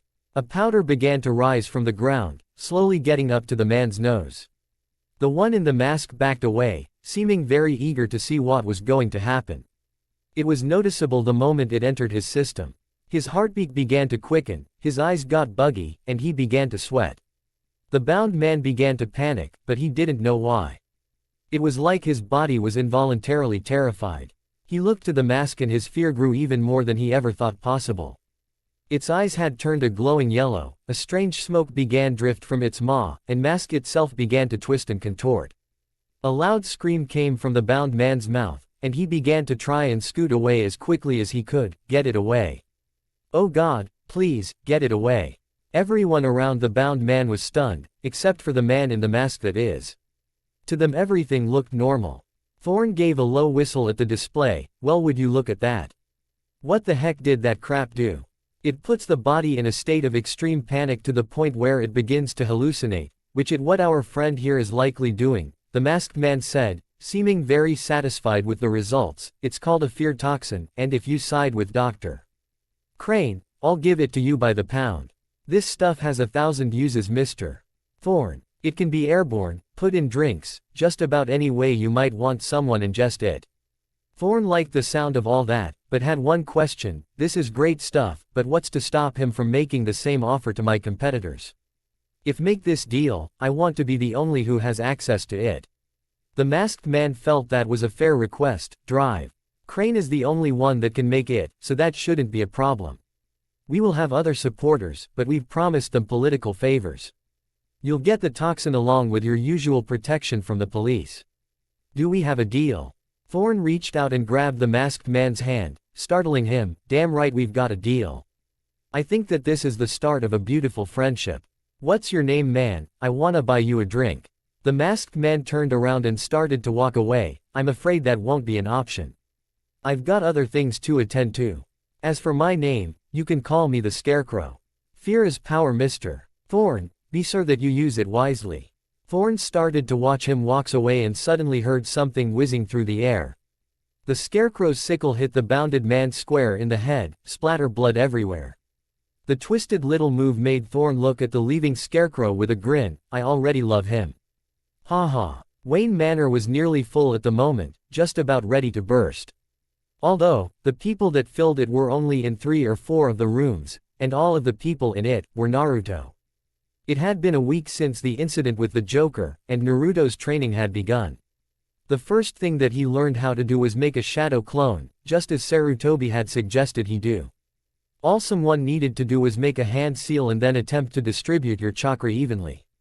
The scroll that taught it even suggested that a person try to make as many clones as they could the first time they did it, if only so that they could know what their limit was. As Bruce wanted to follow the scroll to a T, he did just that. Imagine his shock when Naruto made over 50 clones and was hardly even trying. From that moment on, Naruto trained with 30 clones a day. Not so many that it'd knock them out, but enough to speed up the training. 15 were with Alfred learning English, which was their main priority at the moment. 5 were taking general lessons so that Naruto could join the 2nd grade class at Gotham Academy in a few months, and 10 were training with Bruce to learn martial arts. The boy was making great progress with each day, and he'd likely be ready to go on just about everything in 3 months. Dick was the only one who wasn't busy at the moment. He'd gotten his training done for the day and was eating some lunch. A nice cheeseburger was all that the youth needed. Finally, time to get some food in me. Looks tasty, a new voice said behind Dick. We don't really have anything quite like that where I'm from. Dick had never heard the voice before, prompting him to turn around. He found a tall man with long white hair, red robes, and a headband with a funny symbol on it. There was a scroll on his back too. The man had spoken Japanese, so it was a good thing Dick still had his translator on. That's neat. Did Alfred let you in? Are you here to help with Naruto or something? No, actually, I kind of snuck in here, the men responded, looking around the massive house. Dick tensed at this, nervous that this might be a new villain coming to Gotham. You broke into our house. Wait, how the hell can you understand me? You don't have an earpiece in. Oh, I speak fluent English, the man said, this time actually in English. I just kept going in my native tongue because you could understand me. By the way, you can relax. I'm not here to hurt you or anyone. I'm just here to talk to Bruce about Naruto. Dick really didn't trust this guy. He seemed nice enough, but what kind of guy just broke into someone's house? Grabbing his pocket radio, Dick decided to call this in. Hey Bruce, can you come up here for a bit? We've got a guest up here that you really need to come meet. Jiraiya looked at him as if found of Dick was doing amusing. Then Bruce came over the pocket radio. Just give me a moment and I'll be up. Hold tight Dick. You know, you're not a very trusting person, Jiraiya said, still enjoying screwing with the boy. Dick had a strange urge to smack the man across the face. The problem was, he still didn't know how dangerous the guy was yet. I live in Gotham buddy. When someone in a funny costume breaks into your house, you assume they've got bad intentions. Bruce walked into the room. Naruto was right behind him. He looked dead tired, having trained with 10 clones and all. It was clear he needed a break. Naruto, go get yourself a glass of water. I've got a guest that I need to attend to. Okay Dad, we had a good session though, right? Naruto asked, wanting desperately to please him. Bruce ruffled his hair reassuringly. It was a great session, now go get something to drink. Naruto ran off, Jiraiya giving him a sad glance as he did. He really calls you Dad, huh? That's great, really great. Bruce could tell that there was a sadness to Jiraiya's tone, which made him curious. I don't believe that we've met. I'm Bruce Wayne, the owner of this place and these guys' father. How can I help you, mister? Jiraiya shook himself out of it and shook Bruce's hand. Just call me Jiraiya. I'm from the Hidden Leaf, one of their most powerful ninjas actually. Sorry about scaring your son here, I'm just used to walking around wherever I want. Where I'm from, if someone like me pops into your house, you just kinda go with it. Well here, it's frowned upon, Bruce said, a little irritation in his voice. Now, as I asked you before, what can I do for you? Jiraiya could see this had turned hostile. It seems we've gotten off on the wrong foot, and that's almost entirely my fault. Can we go somewhere private and talk please? There's a lot to explain. Fine, follow me into the living room, Bruce replied hesitantly. Naruto, just relax for now. Maybe. Let Dick make you some lunch if he's up to it.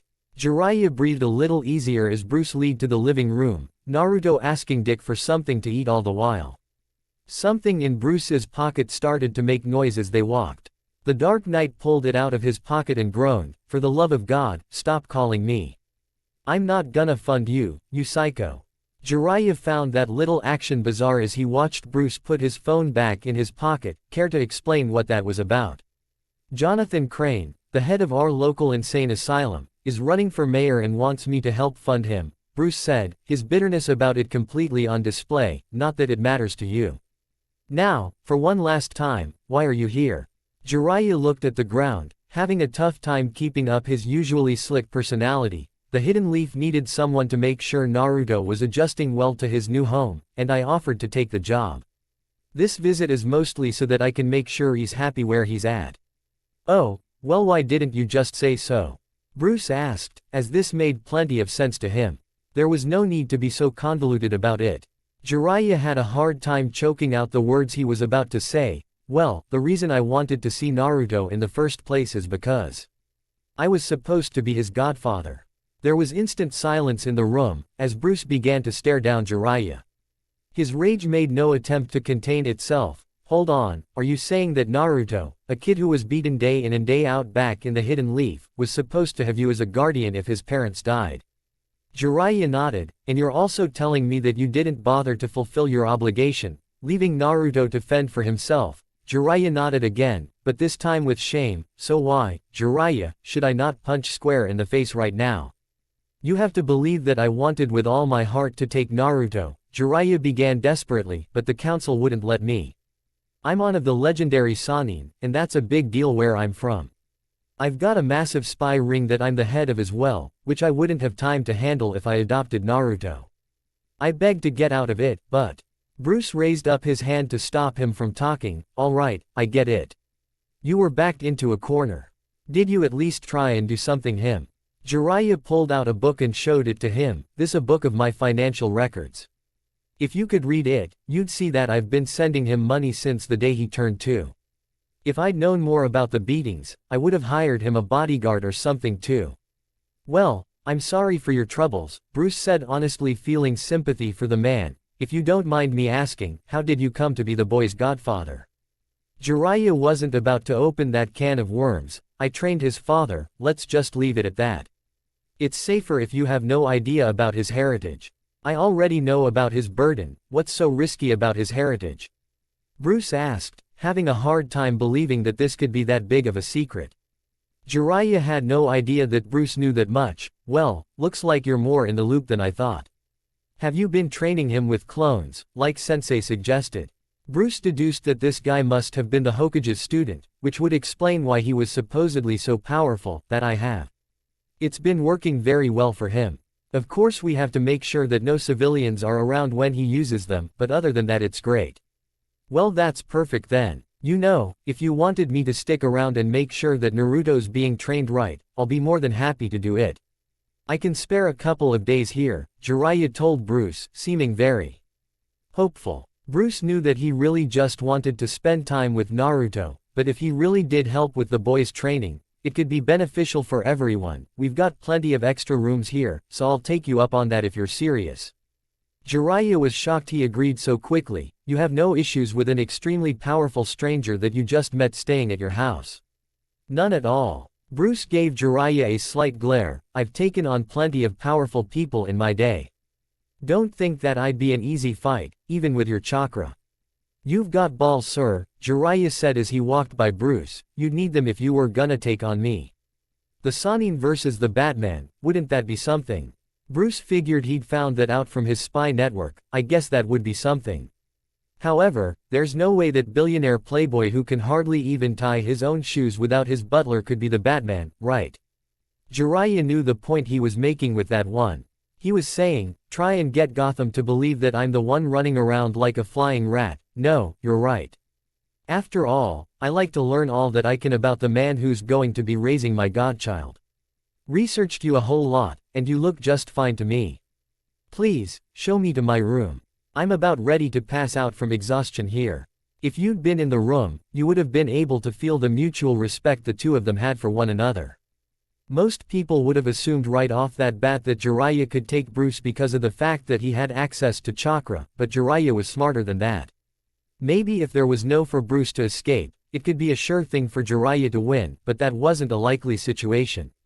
Bruce could escape just about anyone, and, given enough time to plan it, beat just about anyone. Both of them knew this as Bruce led Jiraiya to his temporary room. There would hopefully be no reason for them to fight, as they both cared deeply about the well-being of Naruto. These next few days, Jiraiya would hopefully get to know the boy better. At least, that was his sincerest hope. Are you sure that we should have left Naruto with that Jiraiya guy?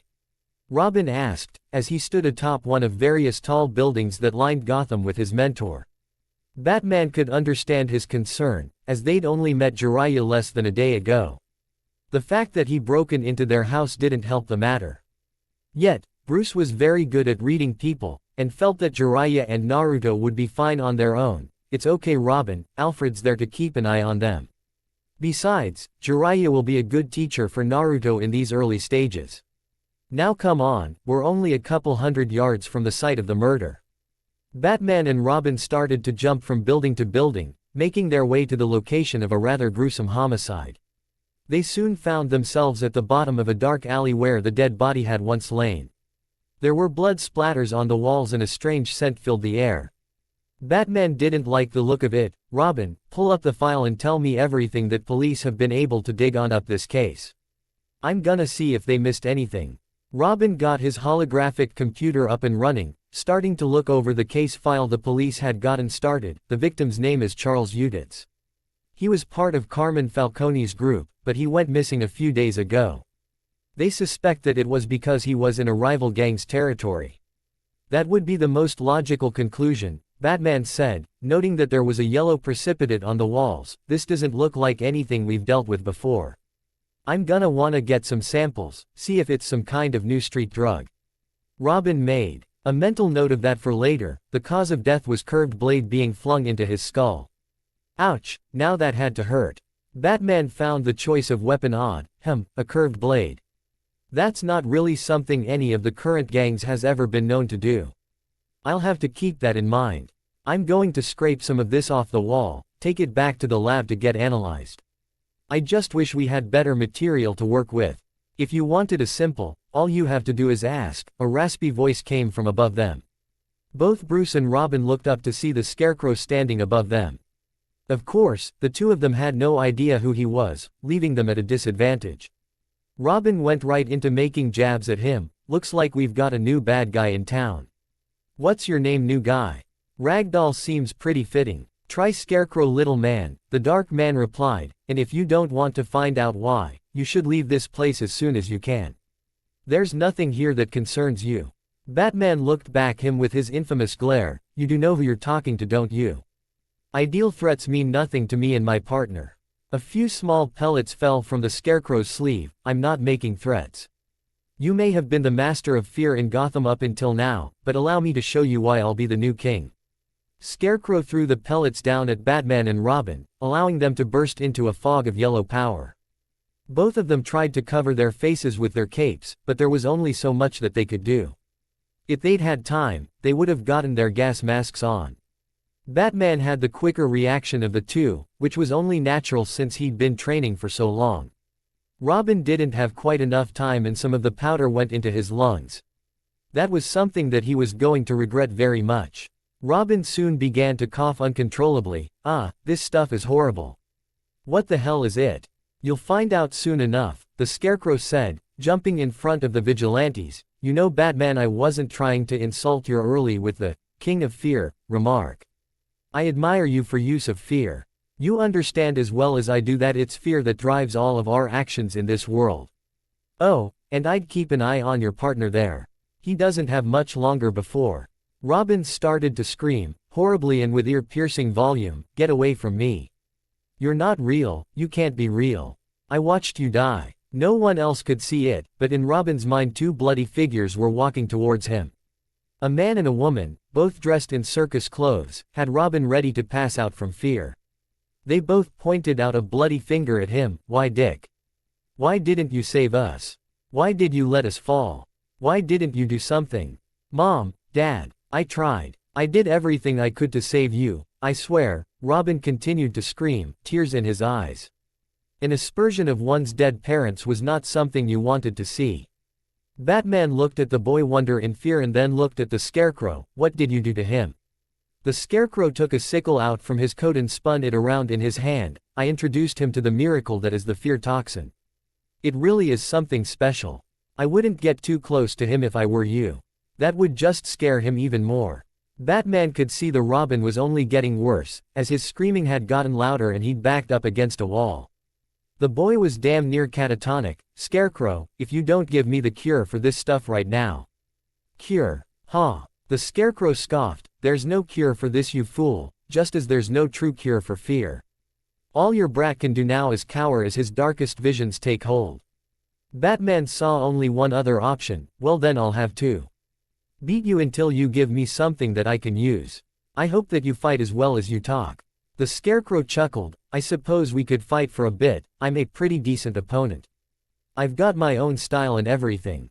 You know, I actually killed the victim here with a blade just like this one." "So you killed him?" Batman mused. "Why does that not surprise me?" He lunged right at the Scarecrow, planning his attack strategy as he did. The Scarecrow swung his blade Batman as he approached, who ducked and tried to counter with an uppercut to the jaw. It was close, but the Scarecrow was just barely to avoid it. He tried to retaliate with a nice spritz of fear gas from his wrist dispenser, but Batman merely dodged to the left and grabbed his wrist.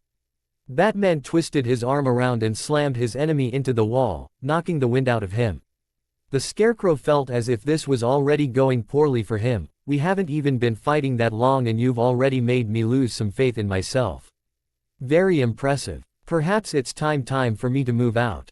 Giving up already? And here I thought you were the master of fear," Batman taunted, sounding almost like Robin for a second. "So, about that cure." The Scarecrow stood up and dusted himself off. "Oh, there really is no cure, and I'm not giving up. The first phase of my plan is just ready, that's all. One of you is unable to continue due to my fear gas, and I doubt you'll leave a terrified Robin here alone. It was a joy to finally meet you though." The Scarecrow turned around and began to run. As soon as Batman considered following him, he realized that Scarecrow was right about him not being able to leave Robin. The boy was still hyperventilating, and now he was on the ground, crying. He ran over to the boy and looked him over, but the only thing that he could say about him for sure was that he seemed scared. "Well, at least there's more of this fear toxin around for me to work with," Batman said as he got his communicator out. "Alfred, I need your help. We've got a new villain in town and Robin got hit by something chemical he manufactured. I need you to send somebody to pick him up and take back to the cave. I also want to send you a sample of the chemical so that you can try to synthesize an antidote." Alfred came back on the communicator. "That may be an issue, Master Bruce. Batgirl is out of town and anyone else we can trust is otherwise disposed. You could send the Batmobile to pick him up if you like." Batman heard Robin scream again and knew that wasn't going to be an option. "No, someone needs to watch him. I think that you should take the Batmobile and drive out here to get him." "What about Naruto and Jiraiya?" Alfred asked, as leaving them alone in the house was something they couldn't do. Batman had an easy for that one. "Take them with you. Not like it'll really be any different from being with them at the mansion. I'm send you the coordinates now, please get here fast. I need to track down the Scarecrow." "How do you plan to do that, sir?" Alfred wondered, sure that Batman did in fact have a way to do it. "I got a tracker on his sleeve when I grabbed him," Batman said with a little pride. "Now get over here. We don't have much time before Robin goes into cardiac arrested from the fear." "Alfred, why won't you tell me what's going on?" Naruto asked from the backseat of the Batmobile. Jiraiya was in the front seat passenger side, taking in his surroundings. 100 miles an hour, really? How the heck do you make a big hunk of metal go this fast? I always thought these things were just myths." Alfred had a lot to explain, but luckily he didn't have to drive since the Batmobile did that itself. "Naruto, I just don't want you to worry. Your brother got Hit with some kind of chemical and we need to pick him up and take him back to the cave. It's no big deal, it comes with the territory. Dick's in trouble. We have to get to him right now. Naruto yelled, scared for his brother's life. Jiraiya had been around long enough to know how to talk someone down. Naruto, I'm sure that this isn't the first time Robin's been in trouble like this. He'll be fine as soon as we get whatever chemical it is in him out of him. Alfred was liking this guy already. Well said, sir. Now quiet down everyone. We're here and we need to get Dick in the Batmobile as quickly as possible. They pulled up to the ally and pulled the top back on the Batmobile, letting the cool night air hit them. Batman started to walk towards the Batmobile with a thrashing Robin in his arms. Keep the back set clear, he's gonna need a lot of room. Naruto jumped towards the front as his dad placed Robin in the back. He was still terrified and mumbling to himself, stay the hell away from me, you psychos. You're not real. Help me, please. As scared as Robin was, Naruto seemed equally as scared for his brother. Dick, it's okay. I'm right here. He can't hear you, Naruto, Batman said as he backed away from the car and tossed Alfred a vial full of yellow powder. The Batcomputer should know what's inside of this. Use the info you get, make the cure. The Batcomputer should actually tell you what to use for it. Alfred nodded thankfully as Batman noticed something strange. Jiraiya was getting out of the car. Not to be rude, but what in the hell do you think you're doing? Jiraiya shrugged as he got out of the car as if it was obvious. I'm coming with you. You're gonna need backup if you get hit by that fear gas. It's not like I'm gonna slow you down. I'm not sure how to feel about this, Batman started, giving Jiraiya a suspicious glance, but I guess a little backup couldn't hurt. Let's go. Naruto was about to jump up. Wait, I wanna come with you. Jiraiya was having none of that. No way, it's far too dangerous. I don't want you to end up like your brother. Naruto was adamant, like most 8-year-olds, but I could totally help you guys. Batman knew just how to take care of this. Naruto, don't you think that you should stay here and keep an eye on Robin? I know that he'd appreciate it if you were there when he woke up. Now that had Naruto's attention. He looked at the stirring boy and then nodded at Batman. Okay Dad, I'll stay. Him and Alfred are gonna need someone to protect them at the cave, right? Good man, Batman replied with a proud little smile. Now get back home. I'll be there in a little bit. I've gotta take care of the Scarecrow. Batman nodded to Alfred. You set the Batmobile to take them back to Wayne Manor. The top slid back on and Jiraiya and Batman watched them drive off.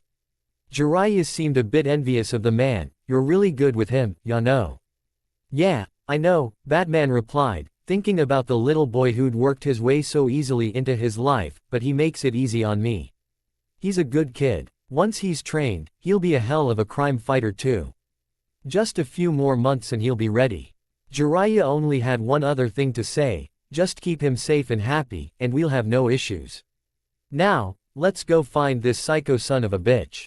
A typical criminal might rob a place like bank or store, someplace that you know has a lot of cash on hand. Universities had a lot of cash, but most of it wasn't just lying around in a vault somewhere. The only other option was to try and find items that were valuable and steal them so that you could sell them later on, and Gotham University had plenty of nice thing to take. That was just what the Scarecrow's men intend to do. Take every single painting that you see. The sculptors too, those gotta be worth some cash. One of the men yelled. Scarecrow was in the center of the room, watching about a dozen people taking various things from the Gotham University library. They weren't technically his men, as he'd borrowed them from Rupert Thorne. All of them were nobodies that Throne couldn't care less if he lost. There were hundreds on his payroll. Men like these could be bought and sold as if they were nothing. Hey Vinny, should we try and tear this gold shit off the wall or what? Another one of the men called, referring to light fixtures. You could almost hear Vinny rolling his eyes. You know how much time that would take. Just get easy stuff, we can't stick around long. The bat is gonna catch up eventually. The man agreed, moving on to something that he could easily carry. A crystal vase on desk seemed just fine to him. Just as he was about to reach for it, something caught his sleeve and pulled his arm to the wall. It seemed to be some kind of fancy throwing knife, one that ended in a strange little hoop. The man had no idea that this was a kunai, and he also had no idea what him when Jiraiya snuck up behind him and knocked him unconscious. Batman was hiding behind two men in a nice, shadowy corner. The moment that the two of them were in range, he grabbed their heads and slammed them together. In an instant, the two men fell into a deep slumber. A few more minutes passed with no issue, not a soul noticed the unconscious men. Vinny picked up more valuables, doing his best to try figure out what was worth the most. He noticed an ivory pen sitting on a desk and slipped it into his pocket. It was a nice little score, at least that's what he'd been thinking before his feet were suddenly kicked out from under him, and his head was slammed into the ground by Batman. This finally caused enough noise to alert the other 8 men that Scarecrow had with him. All of them turned to face him, but Batman had already dropped his smoke bomb, making it impossible for them to see him. The few of them that had guns fired at the cloud of smoke, but it did them no good. The Dark Knight jumped over the cloud of smoke and descended upon the men, taking another 2 of them out by landing right on top of them. Only 2 men with guns were left now, and they were pointing them right at Batman, who was just standing there. "What, you ain't gonna try and run? Is the Batman so strong that even bullets don't scare?" One of the men taunted. Batman felt no fear at the moment. "I don't need to worry about the bullets because you aren't gonna have time to fire them." The men gave a clearly thought that he was insane, because they gave him a lost look. All of a sudden, 2 more men just fell to the ground. No sound was heard before they went, they just toppled over.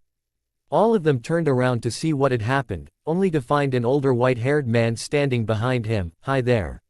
You're pointing your weapons at a friend of mine, and I'm gonna need you to stop that.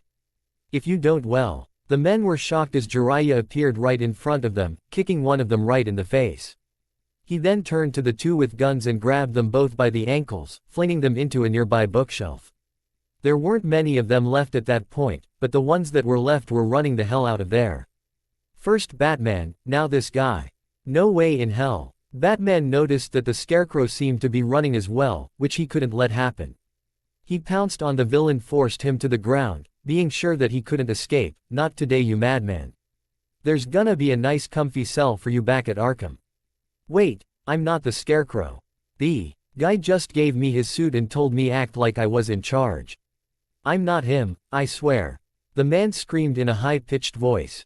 Batman could tell just by his voice, this wasn't the same guy.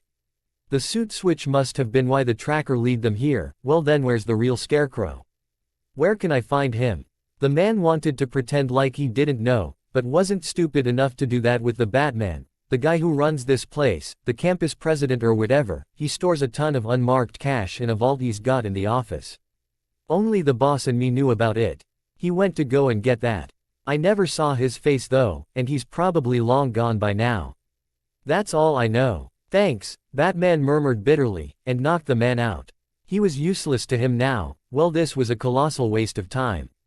Jiraiya could see why he'd feel that way, a little bit, but at least you got some criminals off the street. A guy like the Scarecrow won't stay hidden for long. He's clearly got some kind of agenda, you just need to figure out what it is."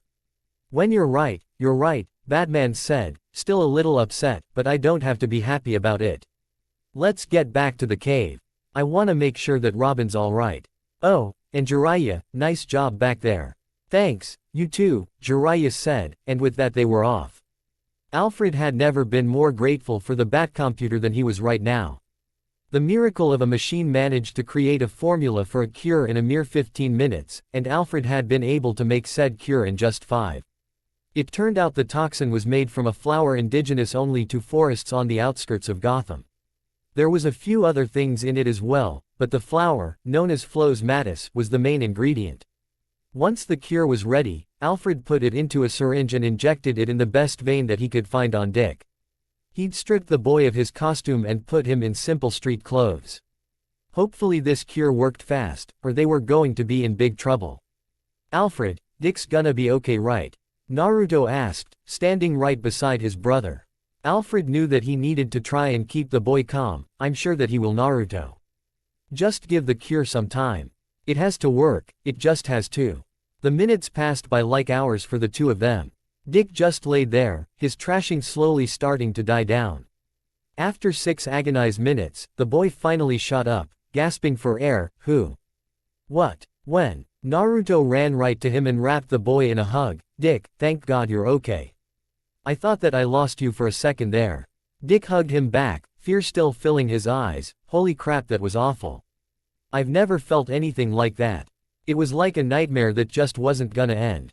Well, it's over now, Master Grayson, just be thankful for that, Alfred said, grateful that the boy was going to be alright. More footsteps were heard as Bruce and Jiraiya entered the Batcave, glad to see that everything worked out. Alfred, make as much of that cure as you can. Make sure that if we ever get hit with the toxin again, we can counter it. Good idea, Jiraiya said, but added in, maybe make sure that you can mass produce it if you need to too. Never know if this scarecrow guy might plan to use that stuff on the whole city. Naruto was happy to see them as well. Dad, Jiraiya. You're okay. Did you get that creepy guy? Bruce took off his mask and hung his head. Unfortunately, no. He managed to escape. I'm still not even sure what his end goal was, other than the money. You'll find out one day, Dad. You're like the best detective in the whole world. Naruto said, having faith in his father. Bruce went and sat down, but gave Naruto a small pat on the head first. I'm sure you're right. I just hope that it's not too late when I do. We all should get some rest. Naruto's gonna have to train with Jiraiya tomorrow. Dick, you've got tomorrow off. After tonight, you've earned it. Dick was too tired to even show his gratitude. He just waved and went off to bed. All of them had a very long night. A little sleep sounded pretty damn great right now. Dr. Jonathan Crane had many goals that he strived to complete in his life. He'd become a psychiatrist like he'd always dreamed, and he'd managed to get the prestigious post of the head of Arkham Asylum. However, he had yet to show the world the true power of fear. Fear was the force that drove all living things in the world, whether they liked to admit it or not. The fear of being alone forced people to get married, the fear of being broke forced people to get jobs, the fear of death forced people to look out for themselves. Yes, fear was a very powerful motivator, and no one knew that better than Jonathan Crane. After the number of times he'd been locked away in an abandoned building by his grandmother for weeks at a time and had been beaten for being the scrawny kid in school, he sort of had to learn about fear. At first he hated fear, but over time, he grew to respect the good that it did. It kept people in line in this world, and Jonathan intended to use that to improve Gotham. However, he needed to be more than just a psychiatrist to do this. $250,000, huh? Now that's quite a pretty penny. I can't wait to see the good that you'll do me in my campaign, Crane said, looking down at the briefcase full of cash that he'd gotten from the university. That wasn't the only thing in the briefcase either. Inside there was also a sack-like mask, cut to make the face of a scarecrow. It was his spare mask. You served me well tonight, old friend. I can't wait until I get to use again, Crane said, eager for his next little run as the Scarecrow. This is going to be a very interesting campaign. I really can't wait. Ha ha. Ha ha. Ha ha ha ha. Thank you for listening. I do hope you guys enjoy. If you guys enjoyed this, what if you want a next part of this video, like, subscribe and comment down below and turn on the bell notifications, and also check out the other videos that I have created and enjoy. See you in the next video. Peace.